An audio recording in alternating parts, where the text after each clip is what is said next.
बाद तो आलम ये आया, साले सालियों ने कहा जीजा जी घर नहीं जाओगे? जीजा जी बोले ना, अभी 5 महीने नहीं जाऊंगा। अब उनके घर में तू मैं चालू हो गई है, जीजा जी जा ही नहीं रहे।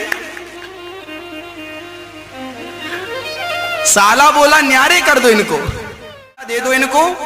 तो साली ने कहा कमरा कहां से दे दें, घर छोटा है, हमारा कमरा हम नहीं देंगे। तो कहा? बोले इनका सामान आंगन में रख दो।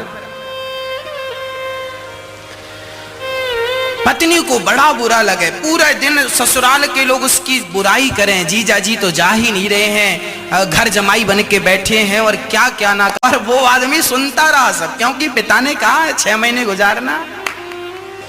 एक दिन उनके पति श्लोक लिख, वो इतने विद्वान थे, श्लोक बनाया करते थे, श्लोक लिख रहे थे।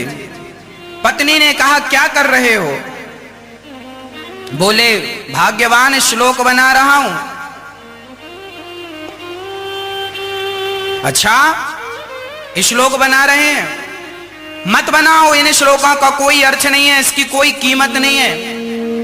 उन्होंने कहा देवी ऐसा ना कहो, मेरा एक श्लोक 1 लाख रुपए का है।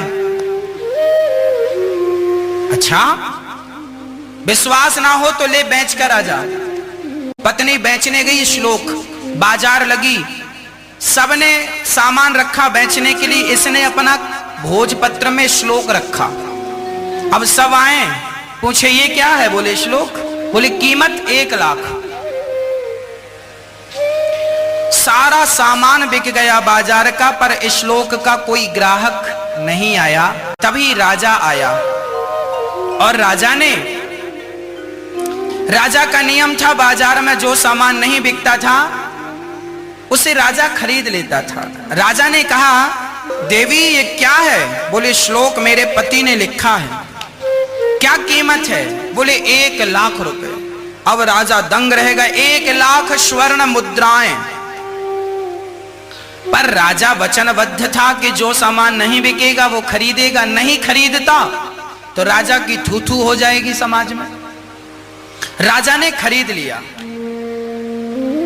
जब राजा ने खरीदा तो उसे बढ़िया कांच पे मढ़वा करके और अपने सिंहासन के पीछे की तरफ 1 लाख का सबको बताया, भाई हम ऐसे राजा हैं, 1 लाख का श्लोक भी खरीद लेते हैं। जिस राजा ने वो 1 लाख का श्लोक खरीदा, उसके बेटे ने सोचा कि मेरा बाप तो मुझे राज्य देता नहीं, इसे मार दूं और राज्य हड़प लूं। उसका बेटा चला, तभी उस बेटे की नजर इस श्लोक पे पड़ गई जो 1 लाख का था।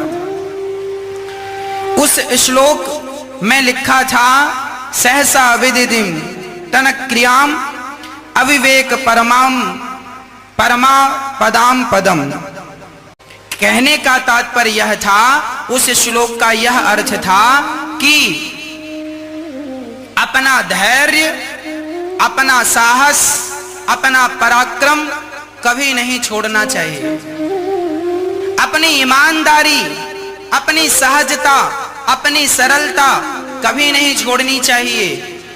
अपनी सत्यता कभी नहीं छोड़नी चाहिए। जब बेटे ने देखा इस श्लोक में लिखा है अपना सत्य, अपना धर्म नहीं छोड़ना चाहिए, उसके अंदर गिलानी हुई, मैं अपने बाप की हत्या करने जा रहा हूं, ये तो बड़ा पाप है। तुरंत उसने तलवार गिराई और तलवार गिराई तो पिता की नींद खुली।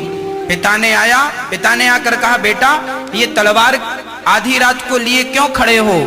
उस बेटे ने कहा पिताजी सच बताऊं, आज मैं आपकी हत्या करना चाहता था, पर मेरी नजर इस श्लोक में पड़ गई। इस श्लोक में जो ज्ञान है वो मेरी समझ में आ गया और मैंने आपको छोड़ दिया। मेरा हृदय परिवर्तित हो गया। तब पिता ने समझ लिया कि 1 लाख रुपए में मैंने श्लोक खरीदा था, घाटे का सौदा नहीं है। इस 1